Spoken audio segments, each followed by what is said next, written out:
Good morning, welcome back. अब देखेंगे second chapter जो पोर्शन का सेकंड चैप्टर है। कहने का मतलब क्या है कि सिलेबस में जो आ रहा है हाफ अर्ली में उसका सेकंड चैप्टर है, बट बुक के अकॉर्डिंग ये चैप्टर 5 है। ठीक है, चैप्टर 5 है आवर इन्वायरमेंट का। देखो क्या है कि ये पढ़ाना था फर्स्ट में जब लॉकडाउन स्टार्ट हुआ था, बट उस समय हम फर्स्ट चैप्टर स्टार्ट कर चुके थे। ठीक है, क्यों इसलिए पढ़ाना था फर्स्ट में, क्योंकि देखो ये कंपलसरी चैप्टर है। ठीक है, कि इसको आना ही आना है। ठीक है, और सिंपल चैप्टर भी था और इन्वायरमेंट से रिलेटेड था, इसके कारण। तो अब देखते हैं इसमें है क्या। इन्वायरमेंट है, इन्वायरमेंट में देखते हैं हम लोग जितना चीज़ भी हम लोग आसपास में देख रहे हैं, सारा चीज़ सराउंडिंग में जितना भी सारा चीज़ देख रहे हैं, मटेरियल जो भी चीज़ सारा इन्वायरमेंट के अंदर में है। ठीक है, चाहे वो मान लो कि पानी हो, नदी हो, तालाब हो, समुद्र हो, सॉइल हो, एयर हो जैसे एटमॉस्फेयर वगैरह। ठीक है, या फिर ऑर्गेनिज्म, प्लांट्स है, एनिमल्स है, ह्यूमंस है, माइक्रो ऑर्गेनिज्म जिसको डिकम्पोजर बोलते हैं, वो सब देखो यहाँ पे लिखे हम। ठीक है, कि environment include surroundings like water bodies, soil, air and organisms such as plants, animals, humans and microorganism, bacteria and fungi called decomposer। देखो एक चीज़ क्या है, इसमें हम आगे जो चैप्टर में पढ़ने वाले हैं इस इन्वायरमेंट वाले चैप्टर में, तो ये तो चलो इन्वायरमेंट में जो चीज़ होता है वो हम देख लिए। इसमें पढ़ना क्या क्या है बेसिकली, कि पढ़ना है प्रोड्यूसर, डिकम्पोजर। ठीक है, और इसमें देखो क्या है, जनरली तीन में तुम लोग को पढ़ना पड़ेगा। प्रोड्यूसर है, डिकम्पोजर है, कंज्यूमर है। ठीक है, अब करना क्या है कि ये जो तीन नाम है इसी से अकॉर्डिंग मैक्सिमम मेजॉरिटी चैप्टर ये तीन में ही ख़त्म हो जाएगा। ठीक है, कौन सा कंज्यूमर होता है, कौन सा प्रोड्यूसर होता है, कौन सा डिकम्पोजर होता है, क्या क्या काम है, कैसा कैसा लेवल पे काम है। फूड वेब पढ़ेंगे, फूड चेन पढ़ेंगे, फिर एनर्जी का ट्रांसफ़र पढ़ेंगे कि ट्रॉपिक लेवल में एनर्जी का ट्रांसफ़र कैसे होता है। फिर 10% रूल पढ़ेंगे, ये इंपॉर्टेंट है 10% रूल। सोच लो, अभी हाल फिलहाल में भी आया है क्वेश्चन इससे, और बहुत पहले भी हमेशा आता रहता है क्वेश्चन 10% रूल पे। और क्या देगा इसमें कि किस तरीके से, ठीक है, डिकम्पोजर या फिर मान लो जो भी कंज्यूमर है उसका क्या क्या रोल रहेगा। फिर इसमें पढ़ना है सब्सटेंस वेस्ट को क्लासिफाई किया गया है, बायोडिग्रेडेबल और नॉन बायोडिग्रेडेबल। ठीक है, फिर ओजोन डिप्लेशन के बारे में पढ़ेंगे। ठीक है ना, ये सब चीज़ के बारे में पढ़ेंगे इस चैप्टर में। ठीक है, अब देखते हैं इन्वायरमेंट के बारे में। तो समझ में आएगा कि जो जो चीज़ जितना भी हमारे सराउंडिंग में है वो सारा इन्वायरमेंट में आएगा।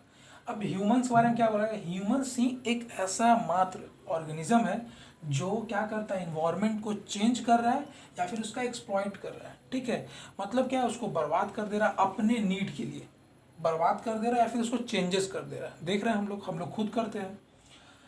अब देखो वेस्ट जो है, ठीक है, वेस्ट कौन क्या होता है, वेस्ट क्या होता है, substance which is no longer in use. Simple भाषा में बोलते हैं, जिसको हम लोग यूज अब करना छोड़ दिए, वो एक तरह से वेस्ट हो गया है, घर में जगह छेके रहता है। देखते हो जब भी हम लोग कचरा वाला आता है उसको फेंक देते हैं या फिर उसको बेच देते हैं। ठीक है, कबाड़ी वाला के यहाँ, तो यूज़ नहीं है उसका। दूसरा और क्या बोल सकते हैं, या फिर रिमेनिंग ऑफ सब्सटेंसेस, जैसे मान लो ये तो चलो किसी सामान का, प्लास्टिक है, चेयर है, कोई सामान है, बट बहुत सारा चीज़ जो घर में खाने पीने का होगा, पेड़ पौधा जो रिमेनिंग बच गया हो, या कोई और सामान का रिमेनिंग बच गया हो, खाना ही कुल, वो भी वेस्ट कहलाएगा। ठीक है, और उसमें से कुछ वेस्ट क्या हो सकता है, पॉइजनस भी हो सकता है। इस चीज़ को याद रखना, कुछ वेस्ट उसमें होगा पॉइजनस भी हो सकता है। ठीक है, अब इसी वेस्ट को दो पार्ट में बांटा गया है, बायोडिग्रेडेबल और नॉन बायोडिग्रेडेबल। अब ये सब तुम लोग पढ़ चुके हो, बट फिर से अभी क्या बोलते हैं उसको, रिवीजन के तौर पे पढ़ना पड़ रहा है। ठीक है, हाँ, तो देखते हैं बायोडिग्रेडेबल और नॉन बायोडिग्रेडेबल। ठीक है, इसमें था दो, जो हम बोले थे कि ये दोनों का क्लासिफिकेशन होगा। ठीक है, मतलब जो वेस्ट को दो पार्ट में बांटा गया है वो ये है। पहला क्या है, बायोडिग्रेडेबल, दूसरा क्या है, नॉन बायोडिग्रेडेबल। अब बायोडिग्रेडेबल क्या है, दोनों देखो एक जैसा इंपॉर्टेंट, सिर्फ एक टर्म का यूज़ है, माइक्रो ऑर्गेनिज्म के एक्शन का टर्म का यूज़ है, बाकी दोनों सेम है। ठीक है, क्या बोला है, waste that can be broken down into non poisonous substance by the action of micro organism decomposer. ठीक है, मतलब क्या है कि वेस्ट को अगर हम छोड़ देते हैं, क्या लिखा हो, सर्टेन पीरियड ऑफ टाइम, मतलब कुछ समय तक छोड़ देते हैं अगर किसी भी वेस्ट को, अगर उस पर डिकम्पोजर लगकर, मतलब बैक्टीरिया, फंगी, कीड़े मकोड़े, हाँ, तो इसमें देखते हैं बायोडिग्रेडेबल और नॉन बायोडिग्रेडेबल, जो हम अभी पीछे में पढ़ चुके, क्लासीफाई किया गया वेस्ट को। ठीक है। इसमें देखो ज़्यादा डिफरेंसेस नहीं है, सिर्फ डिफरेंसेस क्या है कि माइक्रो ऑर्गेनिज्म का एक्शन उस वेस्ट पे हो रहा है कि नहीं, ठीक है, और वो टूट रहा है कि नहीं, ब्रेक डाउन हो रहा है कि नहीं। नॉन पॉइजनस सब्सटेंस, देखो बहुत सारा चीज़ टूटता तो है बट वो पॉइजनस ही रहता है, तो फ़ायदा क्या होगा ब्रेक डाउन होने का, चाहे वो बड़ा रहे या छोटा रहे, ठीक है, वो पॉइजनस ही रहेगा, इन्वायरमेंट में ही रहेगा, तो वैसा ब्रेक डाउन का कोई फ़ायदा नहीं है। तो इसलिए ऐसा लिखा गया है कि waste that can be broken down into non poisonous substance by the action of micro organism decomposer. Micro मतलब डिकम्पोजर का क्या है, फंगाई हो गया, फंजाई हो गया, बैक्टीरिया हो गया, और भी बहुत सारा कीड़ा मकोड़ा देखते हो, किसी भी एनिमल मर जाता है उसमें लग जाता है, या कहीं भी सड़ा गला सामान होगा उसमें लग जाता है। अब देखना क्या है कि कुछ समय के लिए हम लोग छोड़ते हैं, जैसे कि अगर हम बात करते हैं आगे बताएंगे इसके कि सिंपल अभी देख लो, एक शीशा लेते हैं और एक लेते हैं जूट का कोई कपड़ा या सैक्स लेते हैं, दोनों को हम मिट्टी में गड्ढा करके रख दिए, 2 महीने बाद वहाँ पर जाकर देखेंगे, कुछ समय बाद छोड़ करके देखेंगे शीशा जो था वैसे का वैसे रह गया, और जूट जो था पता भी नहीं चले, वो मिल जाता है मिट्टी में। तो वही चीज़ है कि उस पर क्या किया, माइक्रो ऑर्गेनिज्म काम किया और उसको डीकम्पोज किया, यानी कि नॉन पॉइजनस सब्सटेंस में उसको तोड़ करके मिट्टी में मिला दिया, उसी को बोलते हैं बायोडिग्रेडेबल। नाम से देखो बायोडिग्रेड, डिग्रेड मतलब ब्रेक डाउन करना, इसका नाम का मतलब डिग्रेड मतलब तो कम करना होता है, वही डिग्रेड मतलब तोड़ना, बायोलॉजिकल टर्म से रिलेटेड है, ठीक है। एग्जाम्पल क्या है, मैन्योर्स पता है, जितना भी हम लोग पील्स वगैरह, फ्रूट वेजिटेबल्स वगैरह, एनिमल्स का रिमेन वो भी कैसा और सब्सटेंस है, वो भी डिकम्पोज होगा, लेदर डिकम्पोज होगा, लीव्स डिकम्पोज होगा, would decompose, cotton decompose, jute decompose, paper, अरे वो सारा चीज़ क्या है, लिविंग ऑर्गेनिज्म। मतलब क्या है, आगे पढ़ेंगे हम लोग इकोसिस्टम का जो कंपोनेंट होगा, बायोटिक और एबायोटिक, तो वैसे ही इसमें तो सारा चीज़ क्या है, लिविंग से रिलेटेड है सारा चीज़। दूसरी तरफ देखते हैं हम लोग नॉन बायोडिग्रेडेबल। नॉन बायोडिग्रेडेबल में क्या है, waste that can not be broken down into non poisonous और हार्मलेस सब्सटेंस, मतलब इसको ब्रेक डाउन नहीं किया जा सकता है। एग्जांपल क्या है, प्लास्टिक्स, पॉलीथीन, सिंथेटिक फाइबर्स, और ग्लास है, मेटेलिक सब्सटेंस, और डीडीटी। अब देखो क्या है, डीडीटी के बारे में पढ़ना है थोड़ा सा, और जब पुराना बुक होगा उसमें दिया रहता है, या फिर 12th में जाओगे तो यही सिस्टम इकोसिस्टम चैप्टर है 12th में भी, तो उसमें एक दिया रहेगा फिगर जो हम बताते हैं अभी कि डीडीटी का, डीडीटी के बारे में क्या है, डीडीटी क्या है, तो ये खेतों में छिड़का जाता है, ठीक है, एक तरह का पेस्टिसाइड से, ठीक है। तो ये डाइक्लोरो डाइफिनाइल ट्राइक्लोरोइथेन इसका फुल फॉर्म है, ये पूछा जा सकता है, डीडीटी का फुल फॉर्म डाइक्लोरो डाइफिनाइल ट्राइक्लोरोइथेन, ठीक है। अब देखो क्या है कि अब इसके बारे में थोड़ा सा हम एक फिगर से देखेंगे, एक टर्म आता है, ठीक है, इससे रिलेटेड, ठीक है, एक टर्म देखेंगे जो इस बुक में थोड़ा सा दिया हुआ है कि क्रॉप जो होता है, क्रॉप से एनिमल कोई खाता है, उससे फिर फैलता जाता है आगे चेन में, तो वो चीज़ हम बताएंगे फिगर के थ्रू, बायोमैग्निफिकेशन है क्या, ठीक है।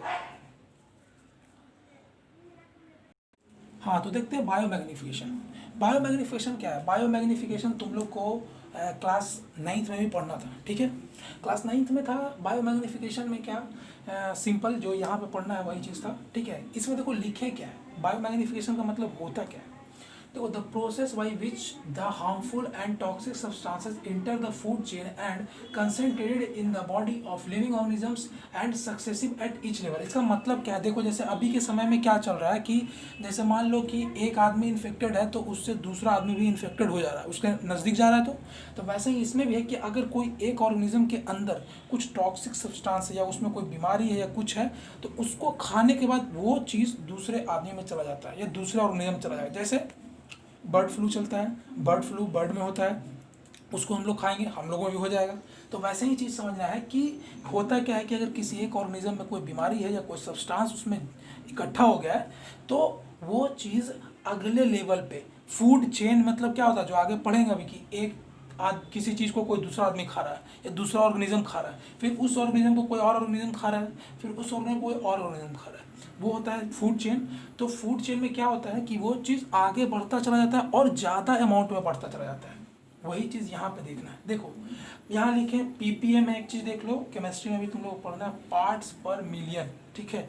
अब देखो है क्या कि जैसे मान लो वाटर है, जू प्लैंक्टन्स है, स्मॉल फिश है, लार्ज फिश है और फिश ईटिंग बर्ड है।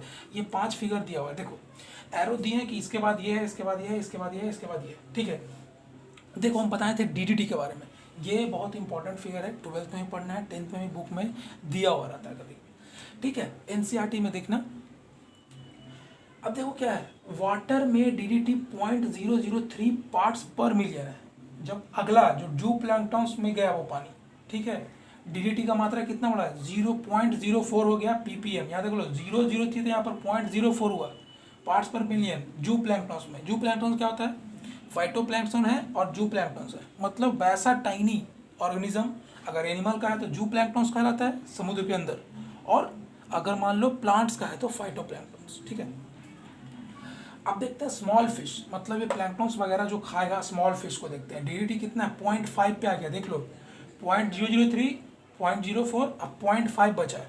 अब ये छोटा फिश को बड़ा फिश खाएगा, ठीक है, कोई मान लो छोटा फिश है, ठीक है ना, उसको बड़ा फिश खाएगा, ठीक है, तब ये इसमें जो जितना 0.5 ppm था, इसमें जब जाएगा खाए, ये खाए तो इसमें कितना हो जाएगा डीडीटी, 2 ppm हो जाएगा, बढ़ते जा रहा है। अब इसी फिश को अगर कोई बर्ड, ठीक है ना, बर्ड अगर खाता है, ठीक है, तो अब कितना हो जाएगा 5 ppm। तो देखो क्या हो रहा है कि अभी जो हम लिखे सक्सेसिव एट ईच लेवल, मतलब हर लेवल में क्या हो रहा है, वो जो टॉक्सिक लेवल है वो बढ़ता जा रहा है, इंक्रीज करता जा रहा है। इस चीज़ को बोलते हैं बायोमैग्निफिकेशन, ठीक है। इतना पढ़ो, अगले क्लास में इकोसिस्टम का कंपोनेंट्स पढ़ेंगे और उसके बाद आगे स्टार्ट करेंगे, ठीक है।